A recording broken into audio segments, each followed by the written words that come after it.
Şöminemin son hali bu şekilde. Yapışkanlı kağıtla kapladığım biraz efekt vereceğim şimdi. Şu şekilde oldu. Aslında yetmedi. Üstüne bir parça falan da bulmam lazım. Devam ediyorum.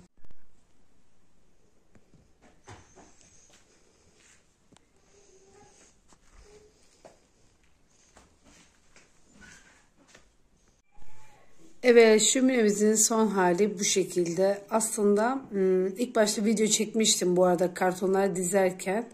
Ama o videoyu silmişim. Kusura bakmayın, onu yükleyemeyeceğim.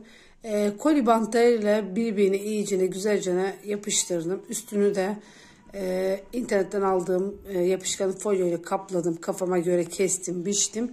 En sonunda dış kısmına da hafif bir efekt verdim boyayla. Ve son hali bu şekilde oldu. Şöyle uzaktan da çekeyim. Şöyle bugün odun falan getirdim.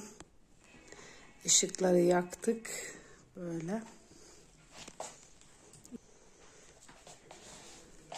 Üstüne de bu arada şöyle bir internetten aldığım odun koydum.